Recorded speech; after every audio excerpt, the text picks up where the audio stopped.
எனது பெயர் ஜனனி திருமலைநாதன். நான் ஜெர்மன் நாடு பற்றி கூற முன் வந்துள்ளேன்.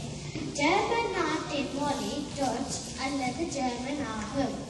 ஜெர்மன் நாட்டின் தலைநகரம் பெர்லின். ஜெர்மன் நாட்டின் சனத்தொகை 81.8 மில்லியன். ஜெர்மன் நாட்டின் நாணயம் ஈரோ ஆகும். ஜெர்மன் நாட்டின் காலை வணக்கத்தை புஜன்மோகன் என்று கூறுவார்கள். ஜெர்மன் நாட்டின் தேசிய தினம் ஐப்பசி மாதம் 3ஆம் திகதி ஆகும். ஜெர்மன் நாட்டின் ஜனாதிபதி ஜோசப் வாட். ஜெர்மன் நாட்டின் பிரபலமான ஒருவர் மைக்கேல் சுகுமாரர், ஃபெராரி வினர். எனது பெயர் அஜய். நான் கனடாவை பற்றி கூற போறேன்.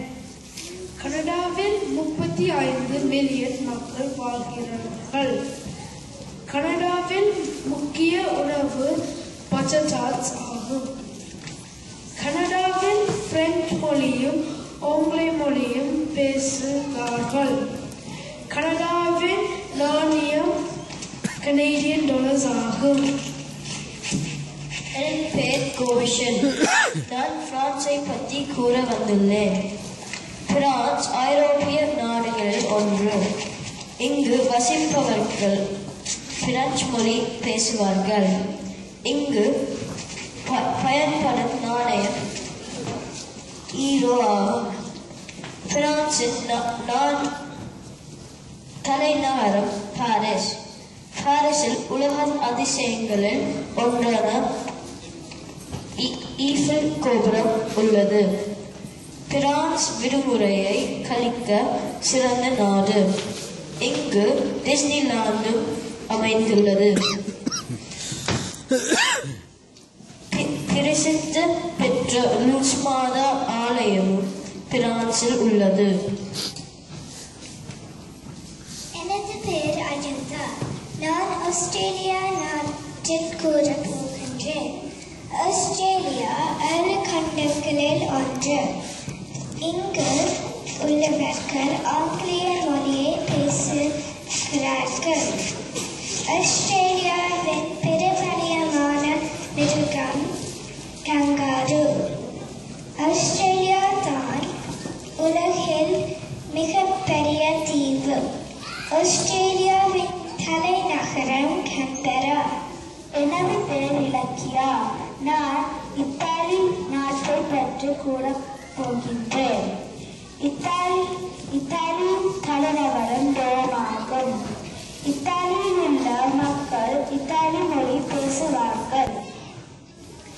உலக அதிசயங்களில் சாய்ந்த கோபுரம் இத்தாலியில் அமைந்துள்ளது. இத்தாலியில் உள்ள மக்கள் பிட்சாவும் மசாவும் விரும்பி உண்பார்கள். இத்தாலி நாட்டின் நாணயம் யூரோ ஆகும். எனது பெயர் காயத்ரி. நான் இங்கிலாந்து நாடு பற்றி பேச போகின்றேன். இங்கிலாந்தில் ஆங்கில மொழி பேசப்படும். இங்கிலாந்தில் முக்கிய உணவு மாட்டிறைச்சி, யோர்க்ஷயர் புடிங். இங்கிலாந்தில் பல கலாச்சாரங்கள் உள்ளது. இங்கிலாந்தில் பள்ளியில் பாலர் வகுப்பு தொடக்கம் 11ஆம் வகுப்பு வரை வண்ண ஆடைகள் அணிய முடியாது. இங்கிலாந்தில் சுற்றுலா பயணிகளை கவரும் இடங்கள் பக்கிங்ஹாம் அரண்மனை, மேடம் துசாலா, பிக் பென், டவர் பிரிட்ஜ். எனது பெயர் கர்சிகா சிதம்பரன். நான் ஆப்பிரிக்கா என்னும் நாடை பற்றி கூற போகின்றேன். ஆப்பிரிக்கா கண்டம் பூமியில் 2வது பெரிய நிலப்பரப்பாக உள்ளது. ஆப்பிரிக்கா மக்கள் அவர்களின் பாரம்பரிய ஆடை அணிவார்கள். அமையில் காலம் சென்ற நெல்சன் மண்டேலா ஆப்பிரிக்க நாடு ஜனாதிபதியாக விளங்கியவர். எனது பெயர் சரவிகா. நான் ஸ்காட்லாந்து என்ற நாட்டு பற்றி கூற வந்துள்ளேன். ஸ்காட்லாந்து உள்ள சனத்தொகை 5.3 மில்லியன் ஆகும். அவர்களால் பேசப்படும் மொழி இங்கிலீஷ் அண்ட் ஸ்காட்ஸ். அதன் தலைநகரம் கிளாஸ்கோ. அங்கு பிரசித்தி பெற்ற இடமாக எடின்பர்க் காணப்படுகிறது. அங்கு 300 மேற்பட்ட ரயில்வே நிலையங்கள் உள்ளன.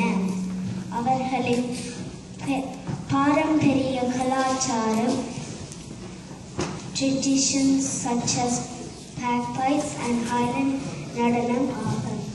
எனது பெயர் ஜெசிகா சுபாஸ்கரன். நான் இந்தியாவில் பற்றி கூற வந்துள்ளேன். இந்தியாவில் பெண்கள் சேலை அணிவார்கள். இந்தியாவில் பிரபல்யமான இடம் தாஜ்மஹால். அங்கு அதிகமான மக்கள் சைவ உணவை விரும்பி உண்ணுவார்கள். இந்தியாவில் 18 மொழிகள் அரசு மொழியாக உள்ளன. இந்தியாவில் கோயில்களுக்கும் கலைகளுக்கும் பிரபல்யமானது. இந்தியாவில் அதிக மதங்களும் இனங்களும் உள்ள நாடு. என் பேர் நிவேதா பார்த்திபன். நான் இலங்கையை பற்றி கூற வந்துள்ளேன். இலங்கையின் தலைநகரம் கொழும்பு ஆகும். அங்கு சிங்களவர், தமிழர், முஸ்லிமன் 3 இனங்களும் வாழ்கின்றனர். அவர்கள் பேசுவது மொழி சிங்களம், தமிழ் ஆகும். அவர்கள் பயன்படும் நாணயம் ரூபா என்படும். அங்கு அறுமதி பொருட்கள் தேயிலை, ரப்பர் முக்கியமடம். எனது பெயர் மோஷிகன். நான் சீனாவை பற்றி பேச போகிறேன். சீனாவின் வெப்பநிலை 14 டிகிரி செல்சியஸ். சீனாவின் நீண்ட ஆடை உடுத்துவார்கள். சீனாவின் தலைநகரம் பெய்ஜிங் ஆகும். சீனாவின் சீன மொழி பேசுவார்கள். சீனாவின் பிரதான உணவு சூசி எனப்படும். உலக அதிசயங்களில் ஒன்றான சீன பெருஞ்சுவர் இங்கும் உண்டு.